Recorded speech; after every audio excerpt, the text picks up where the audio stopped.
Father's Day. I know, Father's Day is always kind of one of those more interesting, I guess, kind of messages to preach as a pastor. Typically when you come in for like Mother's Day, like Mother's Day, let's be honest, most like Mother's Day messages like, moms, you're so amazing. Like you changed my life forever. There's oftentimes a lot of tears and a lot of emotion to it, and we're so thankful, and we're always lifting up our moms and how amazing they are, and as we should, our moms are amazing. But isn't it kind of funny how we'll go from a Mother's Day like that to when it comes around to Father's Day, it can sometimes feel a little more like this, like, Dads, where have you been at? Like where you been? You're MIA. Guys, it's time to man up. Guys, it's time to be the man you're called to be. It's time to rise up. It's time to start fighting and doing more than you've done. And look, my hope for you guys tonight especially is that wouldn't be the case tonight. This is not a message of condemning or trying to put you down. That's not it at all. In fact, actually, the whole focus of tonight's message actually has nothing to do with looking back, but has everything to do with looking ahead. And in fact, tonight, I want to kind of challenge you. In fact, in a lot of ways, guys, I want to kind of come alongside you and really cheer you on. Cheer you on as we look ahead in terms of specifically this ideal of leaving a legacy. Leaving a legacy, leaving kind of having a ripple effect when it comes to our family, when it comes to those around us, and specifically leaving a legacy of faith. Leaving a legacy of faith. And so I want to kind of jump into just this topic by starting off in a passage in Hebrews chapter 12. And it starts at Hebrews 12, verses 1 through 2. It says, therefore, since we are surrounded by such a great cloud of witnesses, let us throw off everything that hinders and the sin that so easily entangles us. Let us run with perseverance the race marked out for us, fixing our eyes on Jesus, the pioneer and perfecter of our faith. I love that imagery of this cloud of witnesses. Oftentimes people ask, hey, when those my loved ones are in heaven, like do they actually know what's going on here in my life, here on earth? And this is a great passage, actually reminds us that they very much so. They know what's going on. Your loved ones who are believers in Christ, they're right there in the midst of that crowd. They're right there in the midst of that crowd of witnesses. And I love this imagery of just kind of this stadium full of our loved ones, of some of these giants of the faith, just sort of cheering us on. Hey man, God's got great plans for you. God's got a purpose for you, and just cheering you on to run this race of faith and to make it to the finish line. In fact, especially as guys, I think we can really get this picture. I mean, if you're a kid ever growing up, you've probably more than a few times envisioned yourself like in a stadium full of people hitting that game-winning shot, or in your office and you like crumple up the little paper wad and toss it in the paper basket, and you're like, yes, you envision this, And again, I love this picture, and specifically when it's talking about this crowd of witnesses, it's actually referencing the chapter before. It's actually referencing these sort of greats of the faith, and also in chapter 11, as we're going to look at, it actually kind of speaks to this race, kind of what the finish line is, what it is they're cheering us on to, and this legacy that you and I, and especially us guys, are being called to pursue, to chase after. And simply in a word, where you're going to come to discover throughout Hebrews 11 is this key theme, this key word that plays out in every single one of their lives, is you see a man and a woman, you see Rahab, you see Moses, you see all these giants of the faith, each one living to leave a legacy of faith. In fact, throughout the whole chapter, it's by faith. By faith, Moses did this. By faith, Rahab did this. By faith, Jacob did this. By faith. See, that's the call. That's what they're cheering, I believe, you and I on to tonight. Is to pursue and to run this race, to leave a spiritual legacy, to leave a legacy of faith. And specifically, I just want to kind of focus on, for our time tonight, just one of sort of these kind of spiritual giants in this sort of hall of faith, if you will. And we read of him in Hebrews chapter 11, verse 7. And again it says, by faith, Noah, when warned about things not yet seen, in holy fear built an ark to save his family. I love that. By faith, Noah. And this is really kind of the first point to tonight's message, is that you got to understand, when it comes to building a legacy of faith, is that faith is built through God's plan. Faith is built through God's plan. Notice at the end of that verse, it says, by faith, Noah, when warned about things not yet seen. Noah lived in a very a very tough time, a very sinful time, very wicked time. I mean, it made Las Vegas, I don't know, seem like a nursery. I mean, it was incredibly wicked time. It was incredibly evil time.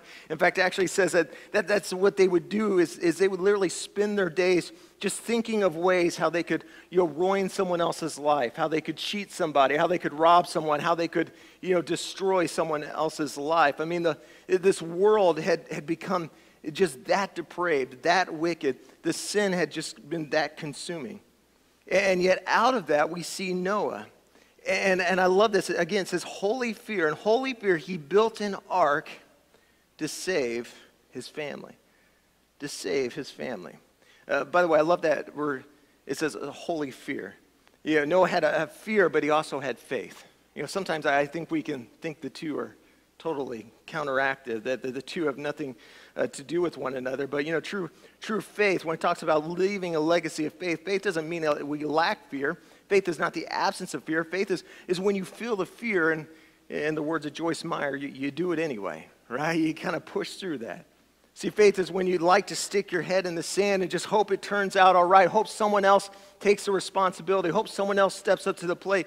But you, even in the fear, you answer the call. You step out in faith. And so here's Noah. In the middle of his fear, by faith, he did something. And what he did, the Bible says, is he built an ark. Now, you got to understand something. This was more than just building a boat. It says he built an ark. This ark, you got to understand something, is that, and I shared this a couple weeks ago, is every single story in the Bible is a Jesus story. Every single story, especially throughout the Old Testament, it paints a picture of Jesus. It paints a picture of what he came to do and how he came to deliver us. And in fact, the ark is really, in so many ways, we're going to come to discover, it's a picture of ultimately God's rescue plan, not just for Noah and his family, but God's rescue plan for humanity. And God's rescue plan specifically as it's fleshed out in his church. In his church. All right? In fact, some scholars actually, in talking about, again, kind of connecting this picture and this, really this foreshadowing of ultimately our salvation, what Jesus would do for us on the cross. Actually, kind of, in fact, I wish I had time to kind of unpack all the kind of correlating pictures and parts to this, but it says, like, even like the fact how when the ark was built, it had just this one door. There's one door in, right? It should sound familiar to us. Jesus said, I'm the way, I'm the truth, I'm the life. I'm the sheep gate. No man gets to the Father, enters into the Father except through me. And so again, what we're beginning to see, we see this picture of ultimately his church, ultimately his rescue plan. See, listen, but by faith, Noah built. By faith, Noah invested his life in God's rescue plan. God's rescue plan. When I think of my life and when I think of my boy and I think of the legacy of faith I want to leave in his life, or the legacy I want to leave in his life, man, I want it to be a legacy of faith. I wanted to so desperately to leave a legacy like Noah. I want to leave a legacy that has the power to save. I want to see my boy come into a relationship with Jesus. I want to see my boy having this life-giving, walk with Jesus. And that's what we see him investing his life in. who was investing his life in this rescue plan. And listen, I think if Noah were here today, that would be the challenge he would have for you and for me. Is that, man, with this one and only life, are you and I willing, if we were serious about leaving a legacy of faith, are we willing to get serious about investing our one and only life in his rescue plan, a.k.a. the mission of his church, the mission of his bride? And so this is what we see. And again, here's Noah, and he goes out and, he starts to, goes home and basically tells his wife that, look, I'm going to start building this ark. I'm going to start building this boat, which you can imagine if you went home today and had a talk with your wife and said, by faith, I just feel like we need to buy a boat. We need to start building a boat. We need a boat. I felt like God just put this on my heart. In fact, some of you spouses have probably had that conversation with your husband. He's like, surprise, here's a brand new truck. I should have probably told you about this, right? But Mrs. Noah in this story, she understood something. She knew this wasn't just a pleasure trip. Noah had a calling to build this thing. He had a calling to build this thing. He had a calling and to leave a legacy of faith, to invest his life in this rescue plan for his family, for his future, for humanity. And again, we connect this again to where we're at. And again, I think if Noah were here, it would be this call for you and for I to invest our lives in this rescue plan known as his church. And listen, here's why this is significant. We've been in a series, talking about homegrown. How to grow those relationships that hit closest to home to us. How do we, grow kind of healthy relationships in terms of our parenting? How do we grow healthy relationships in terms of marriage and our friendships? And listen, this is significant. Don't just gloss over it like, okay, this is a call to get more involved in church, and that's great and stuff. No, listen. This is more than that. See, by getting involved, what we come to discover actually throughout Scripture and time again is listen, when you and I, when we're willing to build, when we're willing to build his house, ultimately it's amazing how it builds our house as well. When we're willing to get involved in his rescue plan, it's amazing how his blessing pours over into our home as well. And so the question is, and the challenge is that listen, will we not just build something for others? Are we willing to commit ourselves to this rescue plan, and not just to rescue, I guess, and save and make an impact in our family, but in the world around you? Because the truth is, you and I, we're constantly building stuff.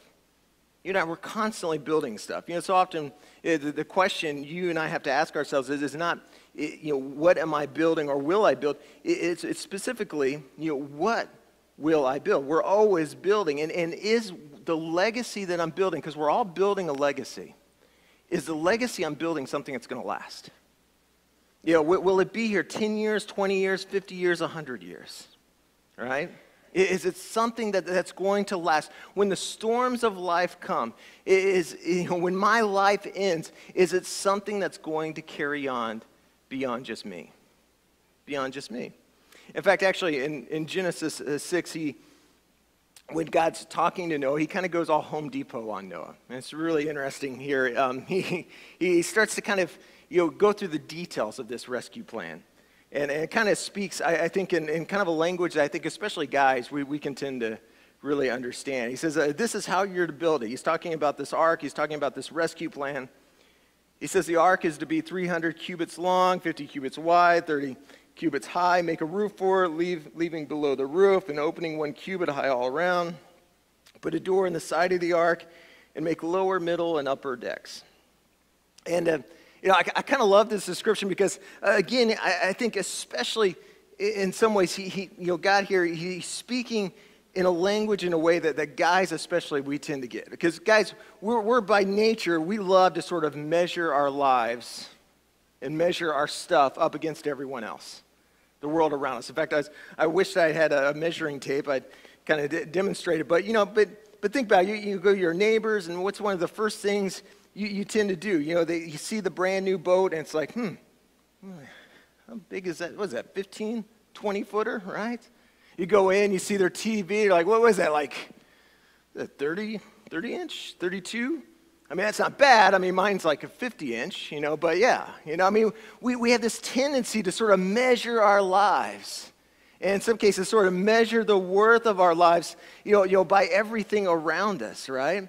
And in some ways, I think by God really kind of putting, this description and putting this rescue plan on the table, in some ways is sort of asking Noah the same question, is when it comes to the measure of a man, and really the true measure of a man is the legacy he leaves. And this legacy you're leaving, is it something that's really going to stand the test of time?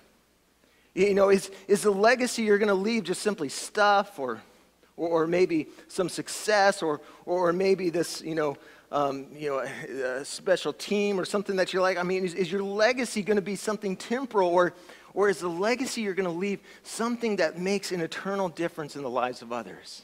Is it going to be a legacy that actually rescues people, that saves people? And again, this is key. If you again want to build your house, you want to grow your house, you want to see God's blessing on your house, listen, for some of us, it starts by really getting serious and making a commitment to sit there and say, listen, I'm going to invest in building God's house. In fact, one of the great stories that kind of speaks to this in the Old Testament is that, David speaks of another ark. David, they've got this ark, they're trying to bring it back in the city, and as they're bringing it in the city, they basically park it in this guy's house named Obed, and they just leave it there. And it says, actually, in the text, it says that as long as it was there, as long as their focus was on the ark, as long as their focus was on the presence of God, as long as they were invested there, his whole house was blessed. His whole house was blessed. There's something about when we build and we invest in God's house that actually builds and blesses our house. In fact, I shared this a couple weeks ago that when it comes to blessing, so often we tend to just want God to just sort of bless our plans. So it's like, God, just bless my business. God, will you bless my project? God, will you bless my dream? And again, as I shared before, is that, what I've found with God is that oftentimes when God pours out his blessing, he doesn't just pour it specifically on a single person. Typically, he pours it in places. And those places are always found on the other side of obedience. They're always found on another side of a step. When you get beyond just you and living just for you and living just for your stuff and living just for simply making a name for yourself. But when you're willing to live for something bigger than you, when you're willing to walk in obedience. It said Noah, actually, he did what God commanded. After God laid out this plan, it said immediately, no, he didn't argue, he didn't complain, he didn't start saying, man, I'm just not feeling this right now. No, he walked in obedience. And as a result, his family was blessed, his family was saved. He built a legacy of faith. When you look at your life, when you look at what you're building, when you look at what you're investing in, listen, is it something that is strong enough and sturdy enough to outlive your life? Is it something that will make a difference, not just in your life, make not just a name for yourself, but actually has the strength and the courage that when the storms come, when trials come, it has the ability to lay the foundation, especially when we're talking about our kids and we're talking about the next generation. Are we building something that when trials come their way? Because the truth is, you can't save your kids from every trial and every single storm. But what you can do is you can show them how you can build a legacy and remind them of where they can run to when those storms come, of where they can find help and where they can find a refuge and where they can find a safety and security in the arms of our God. But you got to build. You got to build. And yet here's the reason why so many of us don't. Here's the reason why so many of us oftentimes leave legacies that might last a generation or two, but typically, ultimately, kind of fade into the sunset. Legacies that don't really make an impact beyond our generation, beyond our lives. And we see this in Matthew chapter 24, verses 37 through 38. And here he's speaking of the end times. Sometimes people ask me, wait, when are we in the end times right now, Pastor? How do we know? Well, this passage kind of speaks to. It says, as it was in the days of Noah, so it will be at the coming of the Son of Man. For in the days before the flood, people were eating and drinking, marrying and giving in marriage, up to the day Noah entered the ark. And they knew nothing about what would happen until the flood came and took them all away.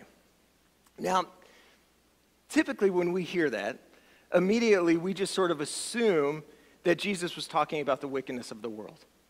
Right? Well, yeah, I mean, that was a wicked time. Again, they were just contemplating all the mean things, all the wrong things they could do, how they could screw over this person or wrong that person.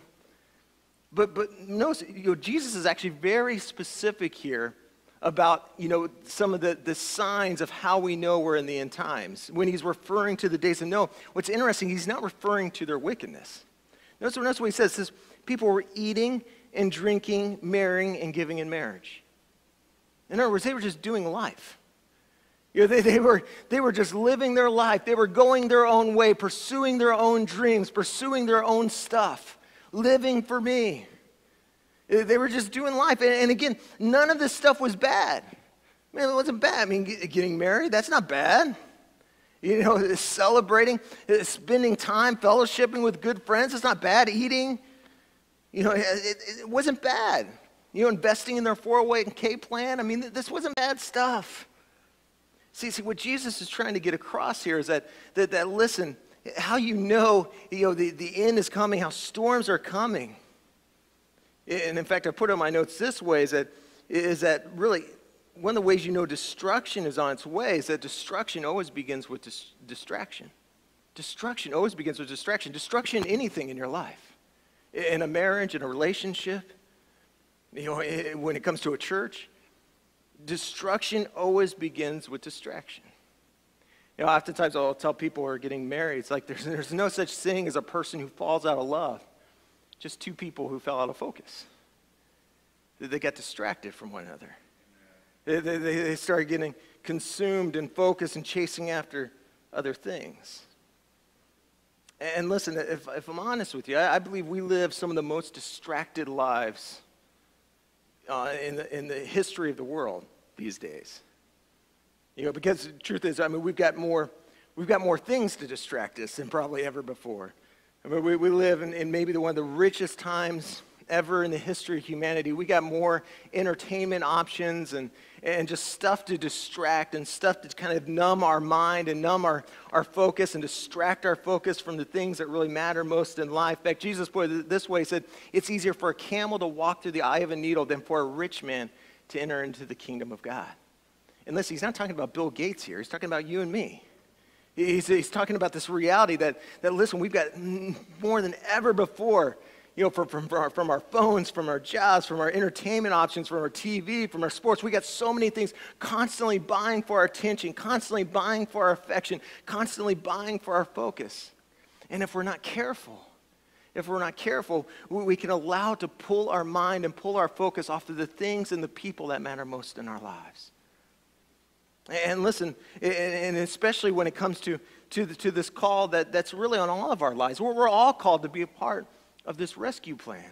We're all called to be a part of building his church, of building this place with, and building these walls and building this ministry of a place that has the power and the potential to save, and not just our family, but our community, our neighborhoods, people around us.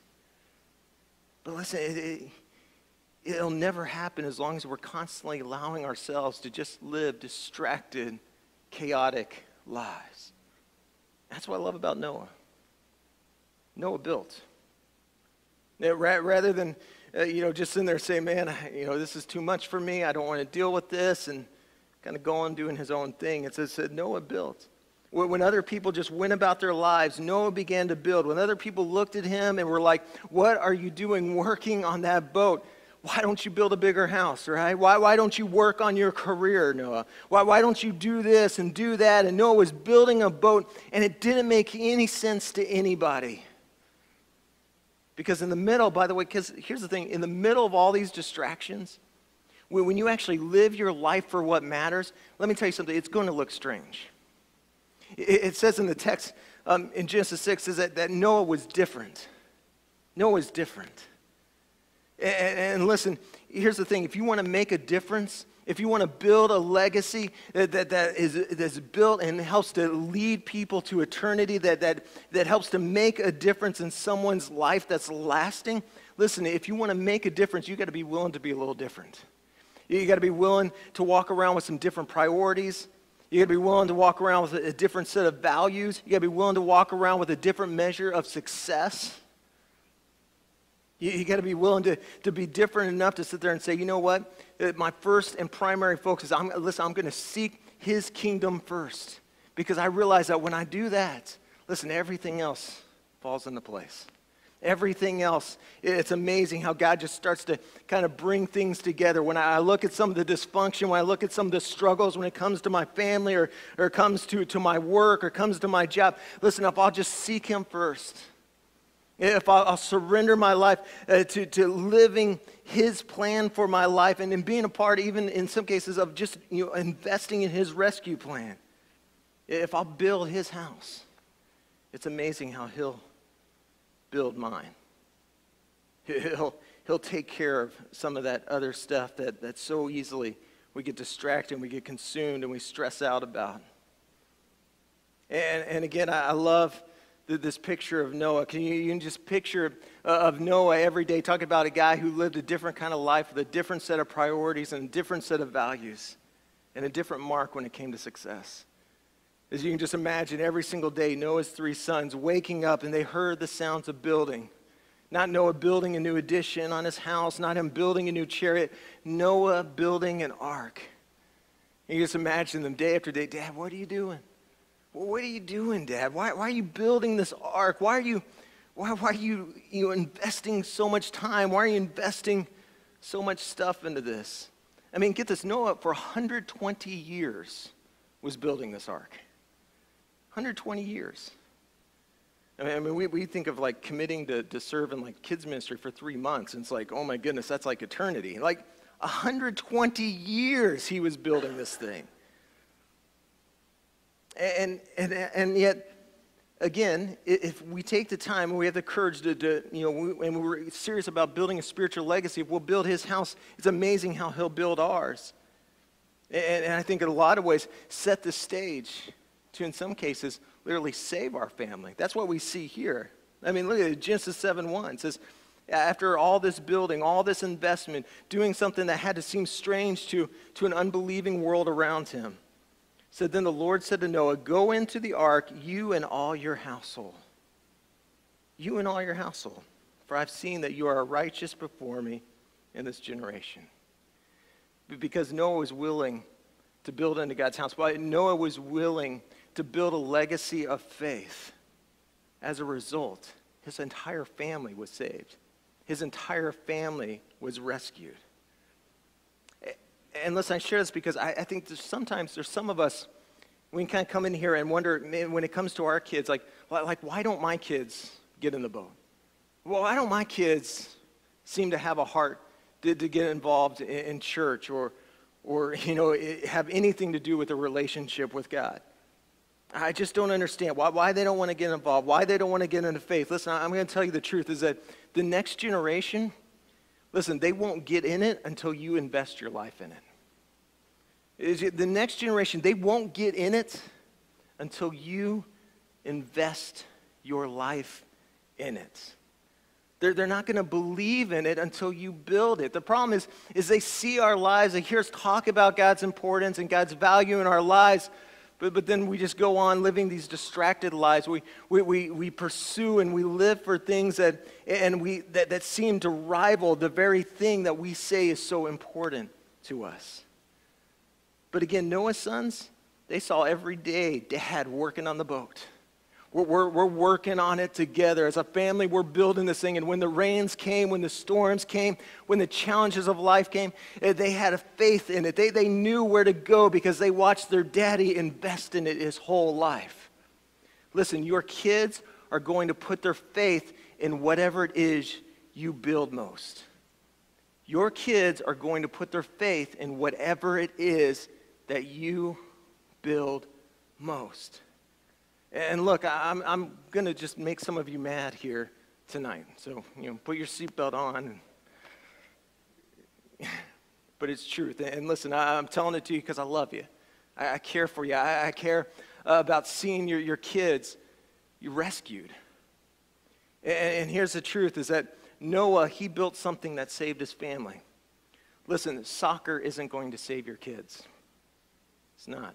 Swimming isn't going to save your kids. Yeah, it might give them a scholarship, but that scholarship isn't going to save your kids. Only a faith in Jesus Christ can save your kids and save your family. Being a part of a rescue plan with the power and the potential to save the world around you has the potential to actually save those closest to you, those that matter most in your life. And listen, I say all this too because here's something you got to get though too, is that, listen, you can't build a legacy of faith by just being a weekend warrior either. Again, this is more than just, hey, show up to church and let's do this thing. This is more than that. Look at Noah's life. Genesis 6:9 says, Noah was a righteous man, blameless among the people of his time, and he walked faithfully with God. He walked faithfully with God. This was more than just a weekend project for Noah. No. Monday through Friday, every day in between, he walked with God. He had a relationship with God that extended beyond just the four walls of a church building. This might surprise some of you, but do you realize that the most important church that I pastor is not this one? The most important church that I pastor each and every week is not this one. Some of you are like, I knew it. I knew he liked Walport Foursquare. Like favoritism going on here. No, it's not that one either. The most important congregation that I pastor is my wife, is my boy, it's my family. It's not on a Saturday night, it's not on a Sunday morning, it's Monday through Friday and all the moments in between. That's the most important ministry. Talking about building a church, and this might come to surprise you too, is that, do you realize that the same is true for you too? Like, well, come on, Pastor. I'm not a pastor. Well, actually, the Bible will tell you otherwise.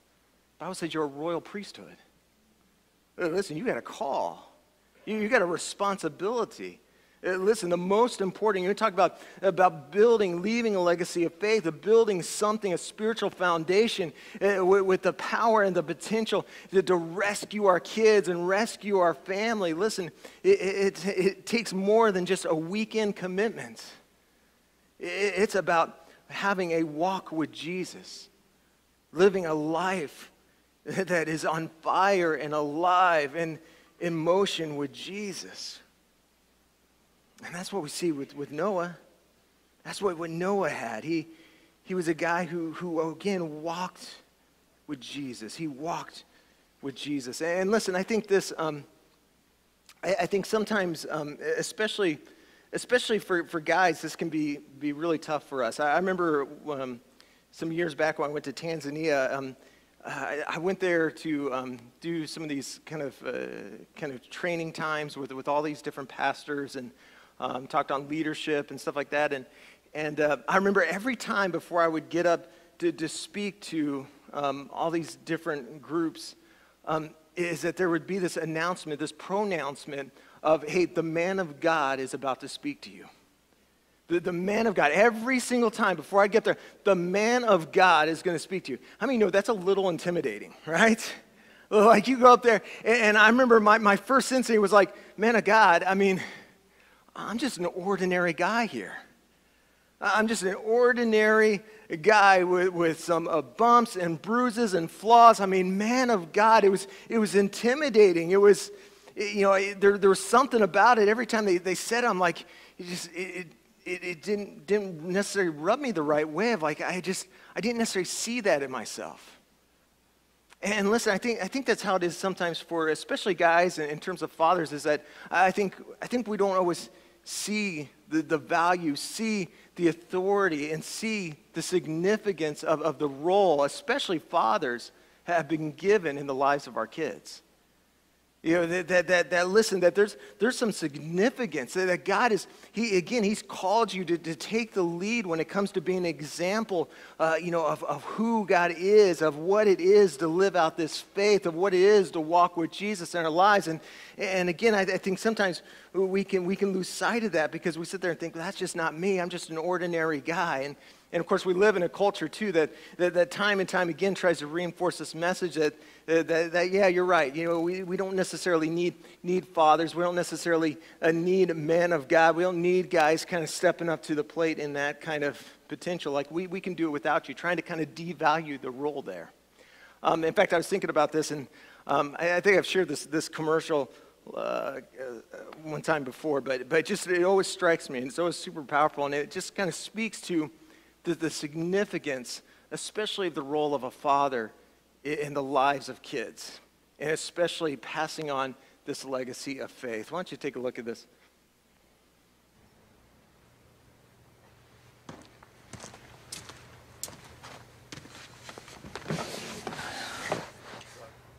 Oh, donc là, être père, c'est un défi. Elas se perdem na tecnologia. Aujourd'hui, tout se passe sur Internet. Su teléfono, comunicarse con sus amigos. You know, they have the world at their fingertips. Do your kids come to you as much as you went to your dad? Não.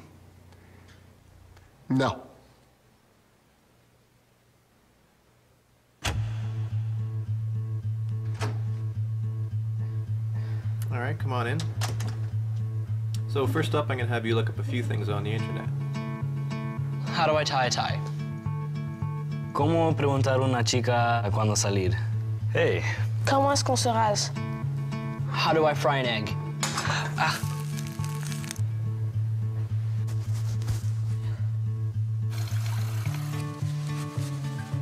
Bien.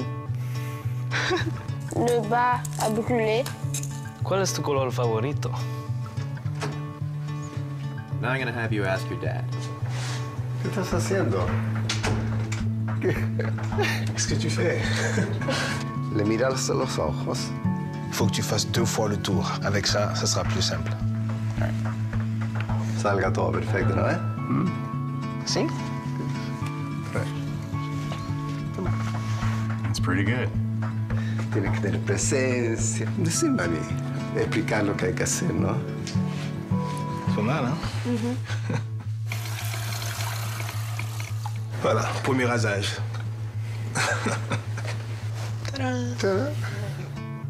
So, which was better? The better teacher was my dad. Et mi papa.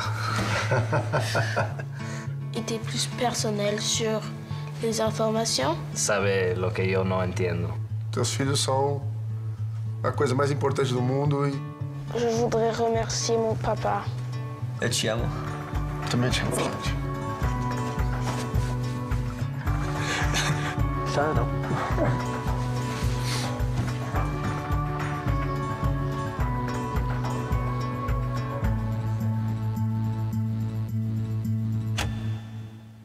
Isn't that great? Yeah, listen, if you're a guy, especially in here, listen, you need to know something. You're more than just a guy. You are a man of God. Some of you that you have kids, listen, you're more than just a father. You're the pastor. You're the leader of your home. And listen, with that authority, listen, your words, listen, it carries a lot more weight. It carries a lot more significance, a lot more value than sometimes we always get it credit for. But listen, with this authority comes responsibility, and that responsibility is to take the lead and being an example of showing our kids and showing the next generation of what it is to live out this faith in Christ, of what it is to be a godly man, what it is to be a godly husband, what it is to be a godly father. Are we living lives? Are we taking the lead in there? And not just, by the way, with our actions, but also with our words. Noah, it says, was a preacher of righteousness. I like that. He was a preacher of righteousness. He didn't just speak about all that was wrong in the world, but he called out the things that were right as well. And listen, I think this, so often, it can be easy to kind of hear this chance, I'll be a leader in my home, be a leader in my kids, be an example. And, I don't know how to do that. I'm struggling just to man, just to wake up and make it to work and make it back again on my own. Like, what do I have to give? What do I have to speak into the life of my kids or in the life of this next generation? Listen, John Eldridge, he wrote a book, and he really kind of summed it down, when it came down to really the one message that every boy and every little girl needs to hear. And I like it because I think it takes so much pressure off of, of just feeling like, oh, I've got to live this life that somehow, to be an example, God, is to always do things right and to have all the answers. No, it's to be a preacher of righteousness. It's to call out not simply, what is, when our kids make a mistake, not talking about all that stuff, but calling out what's right in their life, what's good in their life. And in fact, John Eldridge, he puts it down to two questions, the two things. Really the one thing I guess every boy needs to know and every girl needs to know. And what every boy wants to know and needs to know is simply, do I have what it takes? Do I have what it takes? What every boy, even grown boys, grown men up here, what we long to hear is, and the question that's always in our mind is, do I have what it takes? And listen, every girl wants to know, am I lovely? Am I lovely? Listen, you want to be an example of faith. You want to be a preacher of righteousness. Man, then have the courage that every single day you get a chance and you get an opportunity to make sure you're taking that opportunity to speak and call out what's right in their life. To remind your boy that, man, I believe in you. You're going to be an amazing man. I see potential in you. I see skills in you. I see ability in you. I see talent in you. I see a future man of God in you. And when it comes to our little girls, to remind them, listen, I see beauty in you. You're a treasure. You're the jewel of my eye. Listen, are we being preachers of righteousness in our family and in our kids' lives? I like what Jim Valvano says. He says, my father gave me the greatest gift anyone could give another person. He believed in me. He believed in me. I love that. Which leads, and we'll start to wrap up with this, is that listen, while faith is, it's built in investing in God's plan, and specifically God's rescue plan, and as we build his house, he builds our house. But listen, faith, when we're serious about leaving a legacy of faith, you got to understand that faith is formed when things don't go as planned. Faith is oftentimes formed most when things don't go as planned, at least as planned as we think it should go. Genesis 6:9, Noah was a righteous man, blameless among the people of his time, and he walked faithfully with God. Listen, he was blameless, but get this, that doesn't mean he was faultless. In fact, if you read later on in Noah's story, you come to discover that he was a man who had more than a few cracks and issues in his life. See, he was blameless. Get this, he was blameless because he was righteous. And the reason he was righteous was because of verse 8 where we find out because of simply God's grace. It says, but Noah found grace in the eyes of the Lord. Here's what I want you to get. Is again, his righteousness, his example of faith. It wasn't a guy who had it all together, who never made any mistakes. But listen, what I think he gives us a picture of, and I think reminds us of, is listen, that sometimes the greatest examples of faith, it's not in the times, get this, when everything is going right, but I think oftentimes when it seems like everything's going wrong. I mean, listen, he was an example of faith. He was an example of pushing through, of leaving a legacy of faith, of building the boat, of building the ark, of investing in this rescue plan, not when everything was going right. But he was an example of faith when all the world around him seemed to be going wrong. See, he was an example of faith. And listen, listen, I think sometimes some of the greatest examples of faith, again, is not when we have all of our act all together, when we got all the answers, but sometimes, our faith is proven most, when in terms of how we face when the job doesn't go as planned. When the relationship doesn't go as planned, when the dream doesn't go as planned. See, Noah was righteous not because he was blameless, but because in so many ways he was relentless. He was a picture of faithfulness. Even when the life, and even when his work, and even when things didn't go the way he planned, maybe even dreamed or even thought they would go. But rather than throwing faith out the door, he chose to walk in faithfulness. And when the storms came, he was an example of where to run to and who to run to, even when those storms were caused by his own actions. Listen again, he's a picture, an example of just the power of grace in so many ways, of getting back up. In fact, I like one of my favorite verses, Proverbs 24:16. It says, though a righteous man falls 7 times, he will get up. See, being an example of faith is not always having it all together, not always having all the answers, always doing it right. Sometimes it's pressing on, getting back up, even when life seems to go all wrong around you. And listen, this is so significant because I think when it comes to our next generation, leaving a legacy, listen, I've heard it said this way, and I think it's so true, is that a faith that hasn't been tested can't be trusted. And one of the greatest tests isn't when the world's all great and rosy and sunshiny, but sometimes when life is tough and life is hard and life is difficult, will you press through? Will you be faithful? Will you keep your eye focused on building a legacy that's bigger than just you?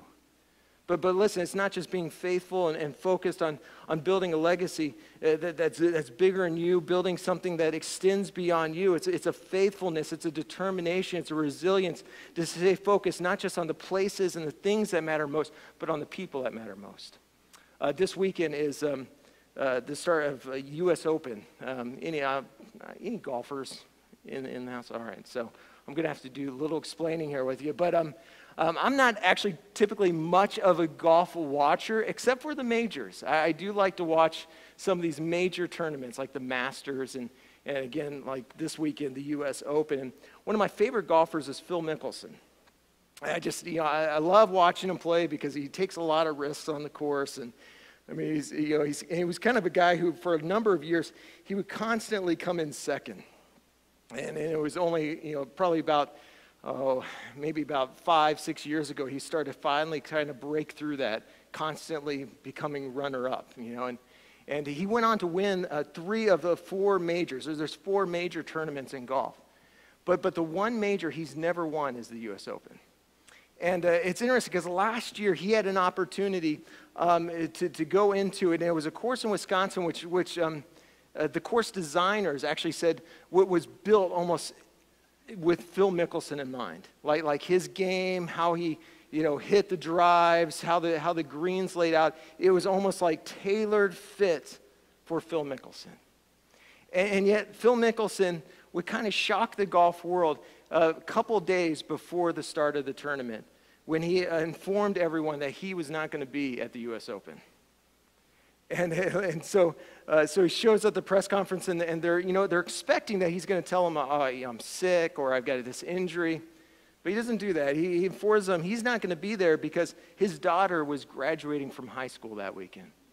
And she was going to be the valedictorian of her class, and she's giving this speech, and he's like, by the time I were to make it back from there to Wisconsin, it would be too late. And it was, I'm gonna be there. I want to be there for my daughter. And one of the reporters kind of pressed him on it and asked, don't you think you might regret kind of this opportunity? You're getting up there in age. You're not going to have that many more opportunities to win one of these majors.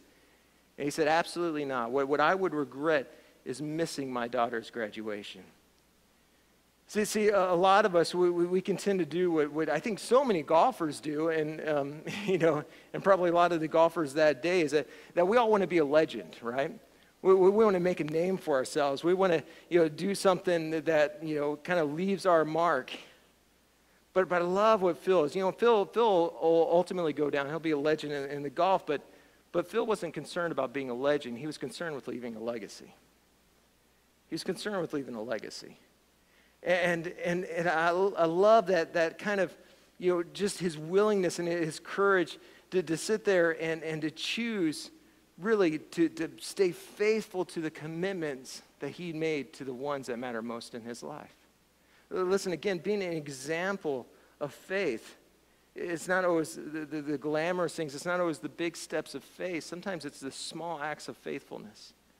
You'll keep in those commitments, especially to those that are closest to us, that matter most to us. And that's really sort of, I guess, kind of my question for us as we wrap this thing up tonight. In fact, I'm going to invite Eric up, is is really the question is, do you want to be a legend or do you want to leave a legacy? Truth is, when I think of my boy is that, at the end of the day, it's funny, sometimes I always stress and, think, man, obviously I want to see a church grow. It'd be great to have a great ministry and, end up on TBN with purple hair and perfectly parted hair. It'd be awesome. But, truth is, my boy could care less about that. He'd care less about that. He'd care less how this message goes. He doesn't care about those things. Truth is, your kids, they don't care if you get that promotion at work. I mean, at the end of the day, they really don't care if you get that corner office. I mean, they don't care about that stuff. What they care about is that you're there. That you show faithfulness by showing up, by being there, but by choosing to leave a legacy and being more concerned with that than just simply being a legend. And listen, you think about this life it's so short. It's so short. Our time is so brief. In James 4, it says our life is but a mist. It's but a vapor. And I don't know about you, but when I think about the brevity of the moments, and it's funny, my boy, he just had his last day of second grade.